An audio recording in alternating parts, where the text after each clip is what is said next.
안녕하십니까. 한강리치 부동산 대표 나은성입니다. 오늘은 중개업소의 비밀. 제가 이제 블로그를 운영하면서 2015년 7월에 블로그를 처음 오픈하면서 부동산 업계 여러 가지의 그런 관행들을 알려드린 적이 있습니다. 그런데 최근에 이제 부동산 시장이 날로 악화되고 있고 경쟁이 치열하다 보니까 그 전부터도 그랬어요. 그런데 매물이 없는 상태에서 어떤 업소가 독점을 조건으로 또는 수수료를 안 받겠다 또는 수수료를 저렴하게 해주겠다라고 해서 독점 형식으로 이렇게 물건을 받는다는 얘기를 많이 들었습니다.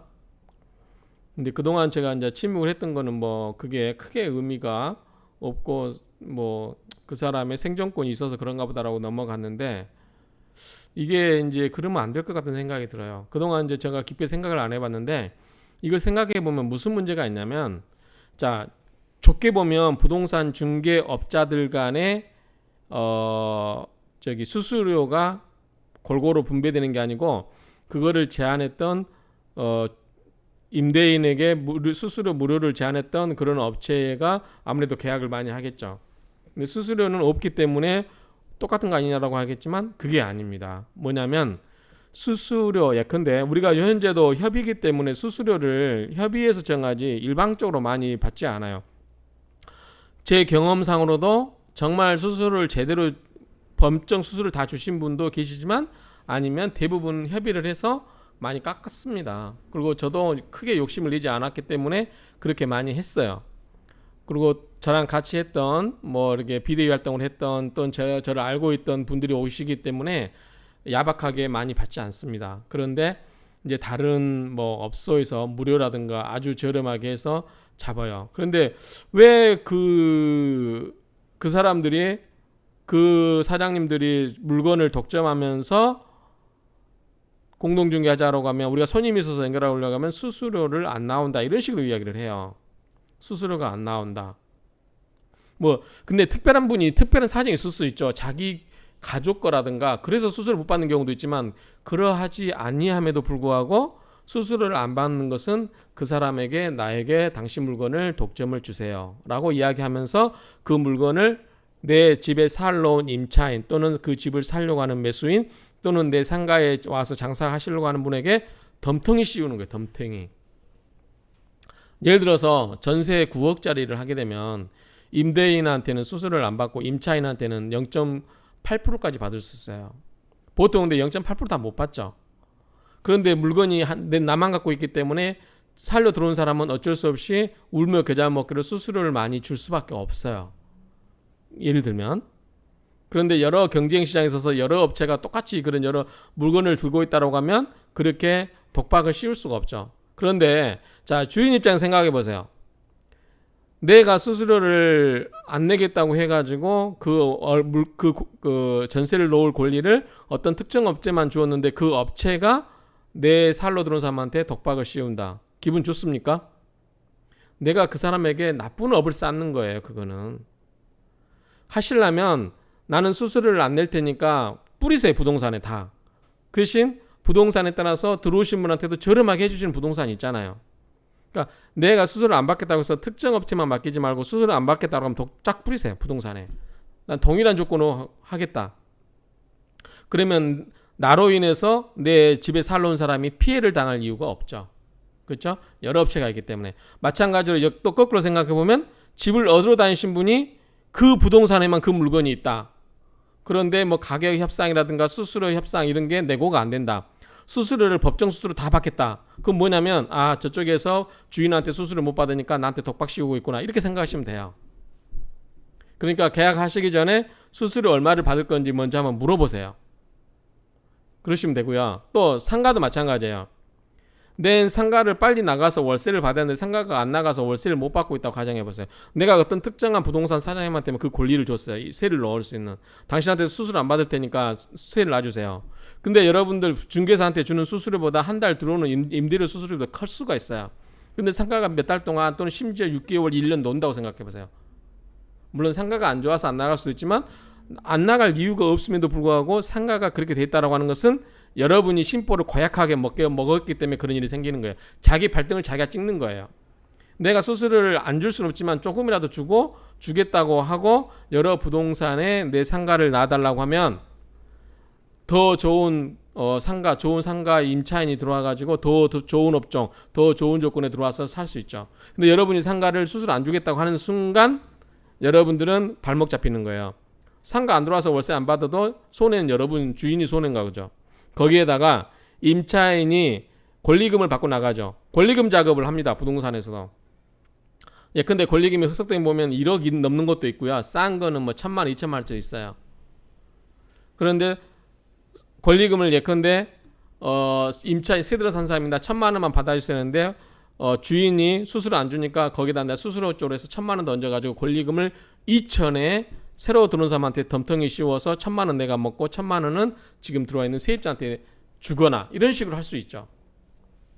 결국은 뭐냐면 내가 이익을 보겠다고 마음을 먹는 순간 그 누군가는 피해를 당해요. 근데 그 피해를 당하는 사람이 제3자가 아닌 내 집에 살러 온 사람, 내 집에 장사하러 온 사람이, 내 가게에 장사하러 온 사람이 그런 피해를 당한다고 하면 여러분이 여러분 세입자, 여러분이 여러분 가게에 들어와서 새 들어 사는 사람에게 피해를 입히는 거예요. 그렇죠? 그러니까 그런 물론 이제 여러 가지 개인적인 사정에 의해서 안 받는 경우도 있을 수 있어요. 그렇지만 동일한 조건 하에서 뿌리시면 돼요. 그리고 저도 제안하고 싶어요. 저도 지금까지 굉장히 블로그가 유튜브가 있어서 상담 전화 엄청 많이 합니다. 그런데 실질적으로 계약도 남들보다 많이 하는 편이에요. 그런데도 불구하고 계약을 할 때는 좀 수수료 문제를 많이 이야기하세요. 다른 부동산에서는 어쨌다. 그러면 이제 그렇게 해드리거든요. 저도. 근데 아예 이제 대놓고 이야기하겠어요. 다른 부동산에서 수수료 안 줄 테니까 물건 주라 하면 저한테도 주세요. 수수료 안 받고 해드리겠습니다. 물건은 제가 더 잘 팔아드리거나 세를 더 빨리 놔드릴 수 있어요. 상가 자료도 좋고 블로그나 유튜브 뭐 이런 게 있기 때문에 제가 더 훨씬 더 빨리 합니다. 그리고 다른 부동산 사장님들도 저한테 잘 안 나가는 물건 팔아달라고 많이 해서 제가 많이 팔아드렸어요. 그렇기 때문에 혹시 제가 까다로워 보이거나 엄격해 보여서 수수료 갖고 전혀 씨알이 안 먹힐 것 같다라고 생각되는 이 건물주분들 계시면 저한테 망설임 없이 오세요. 다른 데서 만약에 그런 오퍼가 들어와서 그렇게 해주기로 했다. 그럼 저한테도 오세요. 그럼 동일한 조건을 해드립니다.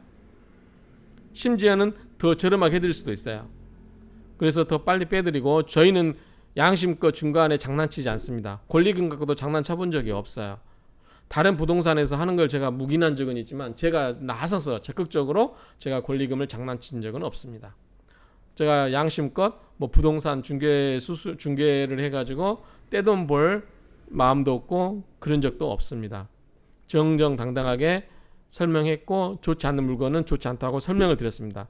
오히려 제가 보통 부동산들에서는 중개를 해서 수수료 먹으려고 막 계약을 시키려고 하는데 저는 좋지 않다. 투자하지 마라. 이렇게 많이 이야기 들으신 분 많죠. 그래서 저희 같이 일하신 분들이 불만을 토로합니다. 왜 자꾸 손님을 쫓냐고. 계약을 해야 한 건이라도 해야 되는데 그런데 나는 수수료 벌면 몇백 벌어요. 근데 그분은 손해나면 몇 억을 손해날 수 있죠. 그래서 그런 부분이기 때문에 저는 현재까지는 양심껏 합니다. 양심껏 하고 혹시 제가 그러기 위해서 수수료를 제대로 받아서 안 오신 분이 있다면 제가 수수료를 다른 업소와 동일한 조건으로 해드리겠다고 말씀을 드립니다. 다른 업소보다 더 무조건 좋게 해주겠다는 거 아니에요. 더 다른 업소에서 해주는 조건과 동일하게 해주겠다는 거예요. 여러분 마음도 이해돼요. 아니 사람이 계약이면 수수료 저렴한 데서 하고 싶죠. 저부터도 그래요. 그런데 그거를 이용해서 여러분들에게 피해를 입힐 수도 있는 그런 개연성도 있다라는 것을 아시고 그런 부분에 대해서 한번 생각을 해보시고요. 다른 부동산에서 만약에 그렇게 오퍼를 했다.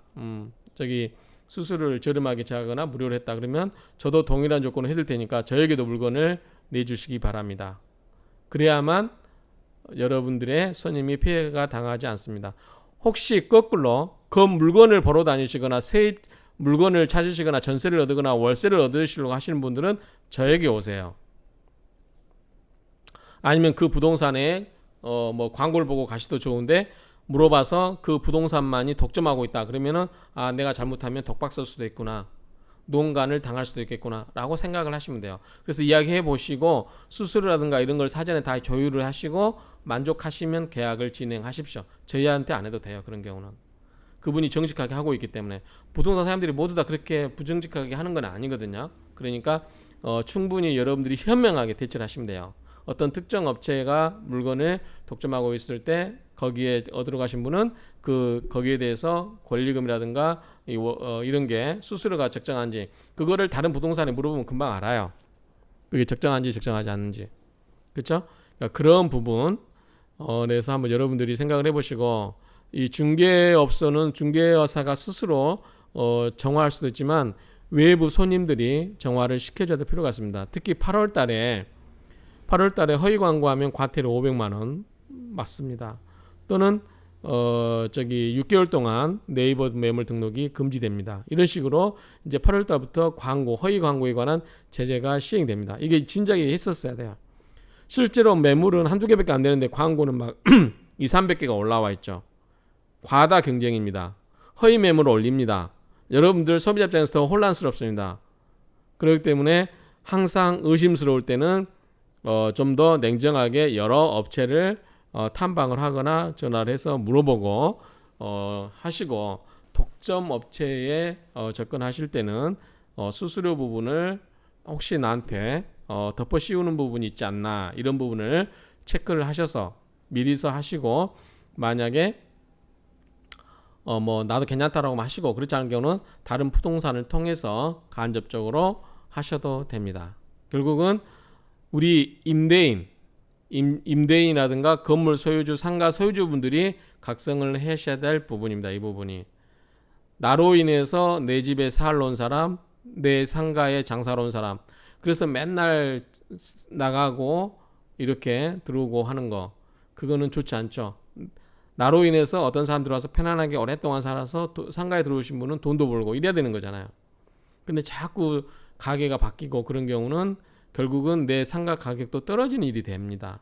그래서 물론 그거는 이제 세입자와 임차료라든가 이런 부분도 있겠지만, 그 중간에 부동산들이 권리금 갖고 장난치지 않도록 이런 것을 현명하게 여러분들이 좀 이해를 하고 거기에서 대처하는 게 필요하다고 보여집니다. 이런 부분들을 여러분들에게 이해하시라고 제가 한번 부동산 업계의 그러한 실태를 전달해 드리면서 마치도록 하겠습니다. 아무튼 내가 이익을 보면 누군가는 손을 본다, 이런 마인드. 그래서 무조건 공짜나 이렇게 하겠다는 것보다도 될 수 있으면 합의해서 저렴하게 하시고 합리적 범위 내에서 그렇게 하시면 좋을 것 같습니다. 여러분들이 이제 세를 놓거나 그럴 경우에 많은 도움이 되었으면 합니다. 감사합니다.